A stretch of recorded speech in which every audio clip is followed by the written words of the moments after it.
Bonjour et bienvenue pour notre tour d'horizon économique, géopolitique, géopolitico-économique aujourd'hui, mais également énergétique et boursier. Pour comprendre comment tourne la planète finance en ce mardi 28 novembre, c'est sur l'inforruptible et nulle part ailleurs. Eh bien, la thématique du jour, ça sera la gestion politique, ça devient compliqué.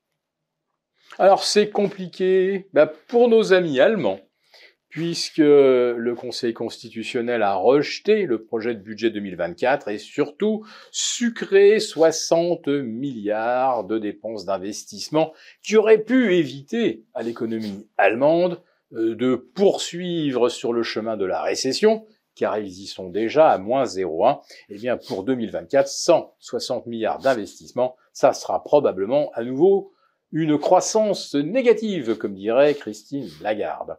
Eh bien, pour la France, par contre, pas de souci avec le Conseil constitutionnel, qui est prêt aujourd'hui à accepter n'importe quelle proposition de l'Élysée, mais surtout, et bien surtout, le gouvernement dispose du 49.3. Il ne s'en prive pas, et il en a dégainé un 19e pour faire passer le volet recettes de l'assurance maladie, donc autrement dit le financement de la Sécu. C'est compliqué aussi pour Geert Wilders qui a remporté les élections aux Pays-Bas il y a une semaine. Il avait chargé un politique d'essayer de constituer une coalition de gouvernement et bien cette personne a jeté l'éponge au bout d'une semaine. Oui, ça va être bien compliqué de gouverner pour ce leader dit d'extrême droite. On se demande d'ailleurs ce qui se serait passé en France il y a 2 ans si Marine Le Pen avait été élue. Avec quelle majorité aurait-elle pu gouverner?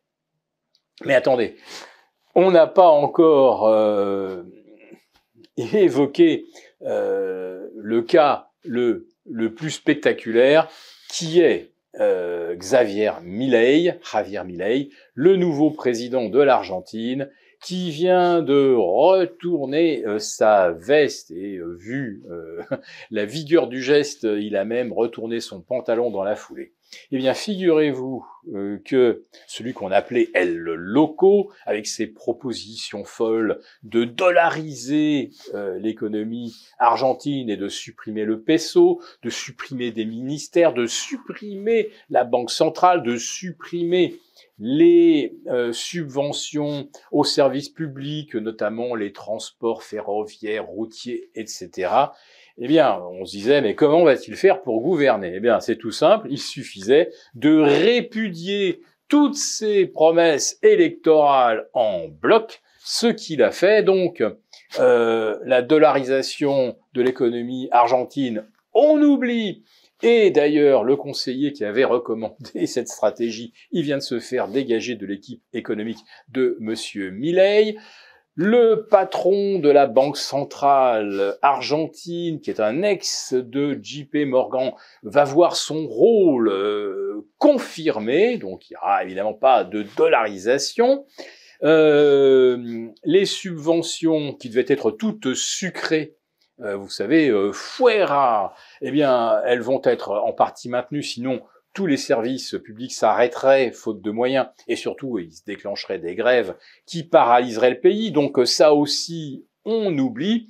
Et en ce qui concerne les ministères, alors là, et peut-être qu'effectivement, le ministère de la condition féminine ou de l'égalité des droits, tout ça va peut-être disparaître, mais on s'en va probablement vers un gouvernement avec des ministères relativement classiques. On peut quand même s'attendre à ce que l'État tente en effet de réduire son périmètre d'influence en permettant notamment beaucoup de privatisation. bah, ça veut dire que ce sont des domaines sur lesquels, évidemment, l'État n'aura plus prise. Et puis alors, d'un point de vue diplomatique, je ne pouvais évidemment pas oublier de vous parler de ce volet. Monsieur Milei avait dit on ne fera plus rien ni avec la Chine, ni avec la Russie, car ce sont des démocraties. Le Brésil, là c'est pareil, on va lever le pied parce que Monsieur Lula da Silva est un communiste et c'est un pays corrompu. Parce que l'Argentine, évidemment, elle ne l'est pas, c'est bien connu. Et bien, finalement, Monsieur Milei, là aussi, a retourné sa veste. Oui, on va continuer de faire des affaires avec la Chine, avec l'Argentine.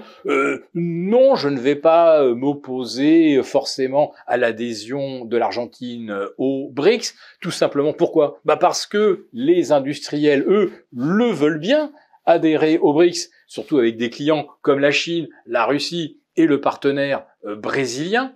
C'est grâce à eux que le pays tient, naturellement.